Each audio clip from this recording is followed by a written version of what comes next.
Welcome. Today we're going to be talking about A to Z in 2026, how you're going to close deal after deal after deal in the wholesaling space. We're going to show you in depth every aspect of this business. So you'll go from a complete beginner to somebody who knows exactly what you need to do in order to start closing deals the size of your salary in a matter of hours rather than taking you an entire year. So there's almost no risk in this game other than your time, energy, and knowledge. So a little bit about me. I first started when I was 20 years old. I had gotten fired from my job as a waiter at a comedy club. As soon as I was fired, that was the 5th job I had been fired from because I didn't have much money saved up. I had rent, I had bills, I had everything, I had a car payment, and lived by myself. So I had a lot of fire under my ass to make it happen quick. And I hope you have the same fire under your ass. So there are 3 main steps to wholesale in real estate.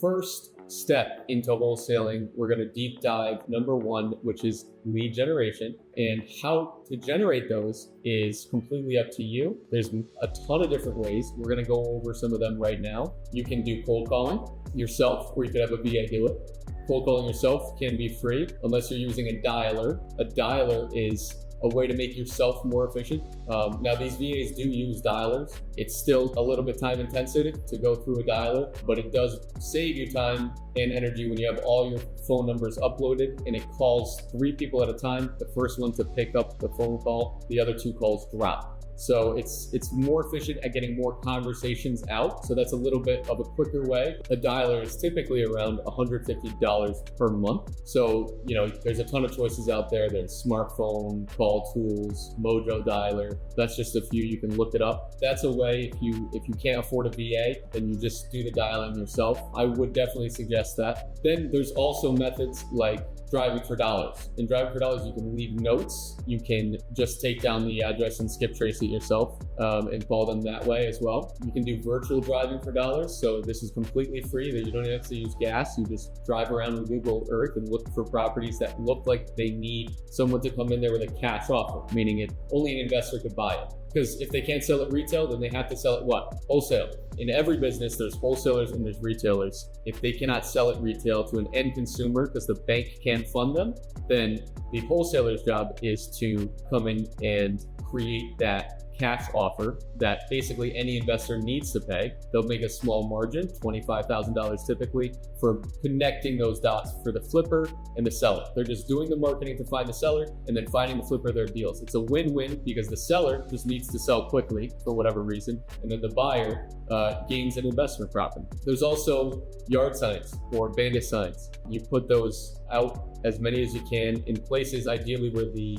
town can't take them down. So it's good to get a sign stapler and put it really high and put it up on Fridays because the town officials that take those signs down only work on the weekdays. So the weekends, you'll have all the marketing up. Anybody who calls those signs, those are great leads. They're inbound leads. You're basically paying for the signs and obviously the energy to put them up. But that is a very effective way. I've closed 3 deals doing that. $500 on signs and 3 deals got me $75,000. So $25,000 per deal. So the signs are a great investment if that's a strategy you can see yourself doing, as well as direct mail. Direct mail is another great way to generate leads in that space. You just got to pick your poison, see which one fits you and your budget the best. So yeah, guys, that's a few different ways. There's also TV and pay-per-click and radio, but that's not something you want to do as a beginner. That's after you get, hundreds of deals closed. Then you start investing into marketing methods like that when you know how to handle that inbound influx. Inbound leads are always higher quality than outbound leads. That's why we suggest you leave good voicemails when you're cold calling to get them back inbound.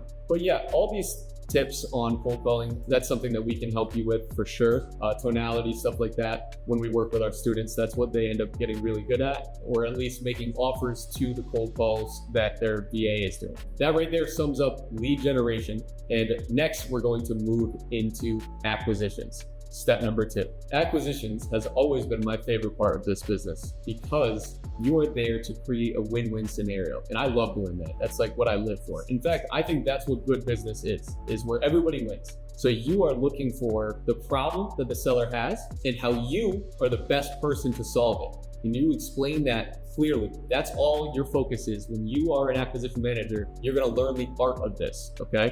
And sales is something that I continue to learn to this day, and I'll be a student of the game until I die. But sales is how every business runs. There is no business without sales, and acquisitions people are great salespeople. So if you're not a good salesperson, you want to get out of that role as soon as you do close 1 or 2 deals. If you are a salesperson naturally, then keep yourself in there for a little while so that you can, in the future, delegate it properly. Acquisitions is more about being of service than buying their house, okay? Think of yourself as you're in the service industry, okay? Your job is to help them navigate their life's problems, which stem from their property, because they don't have the money to fix it and they don't know how to sell it. But you can help them out of that mess because they're usually, that house is too expensive for them to own. So when you find them, you think, okay, let's help this person move on to the next chapter of their life.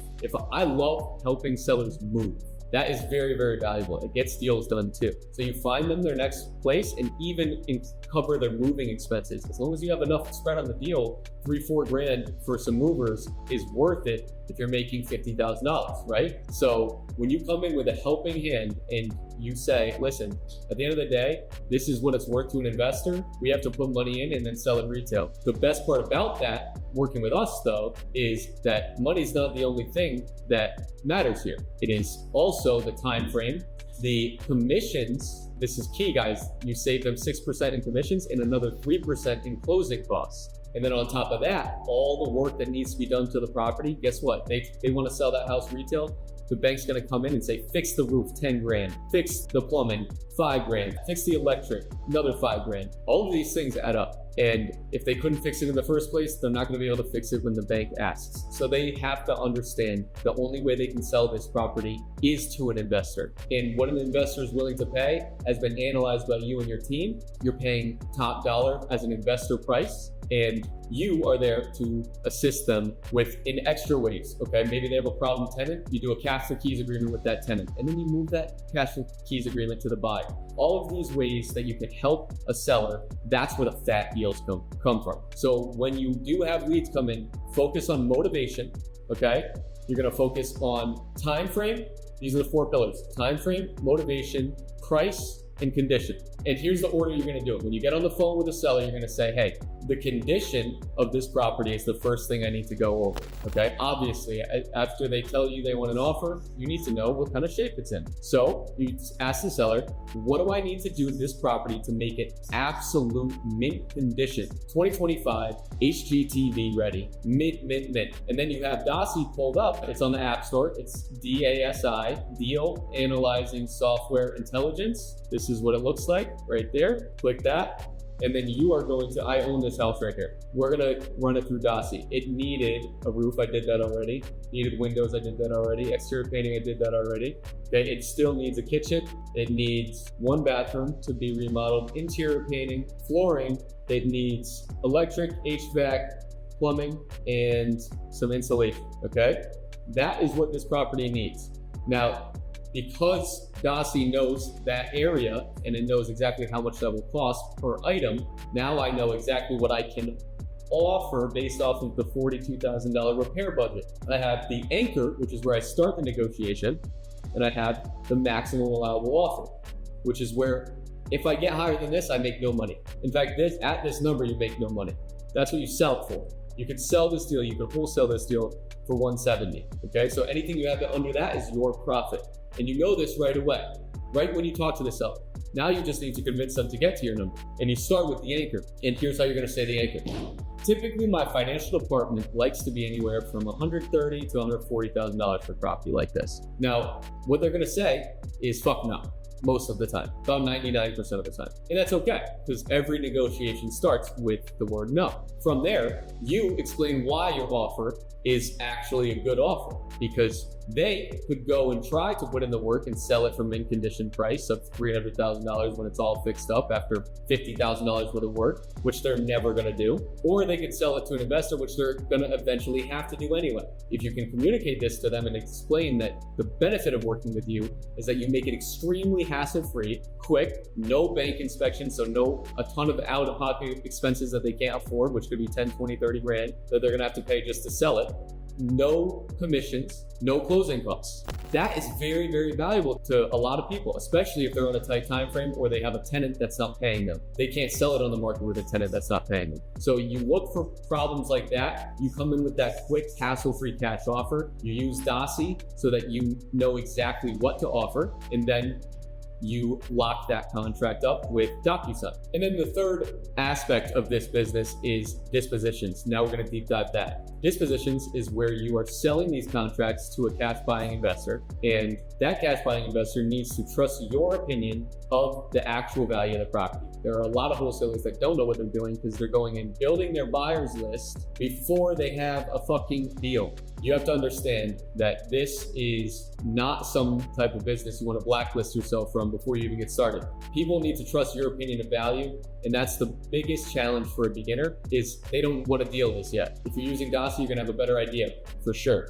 Tools like that will help you, and having us on your side, we can help you out as well. These things are gonna help people trust your opinion of the value of these deals that you're calling them about, and they'll actually want to answer the phone and spend the 30 minutes that they're gonna take to even look at the deal. If they don't trust your opinion because you're a newbie and you're a beginner and you're building your buyer's list, they're never gonna answer your phone call again because they know that you don't know what a deal is, okay?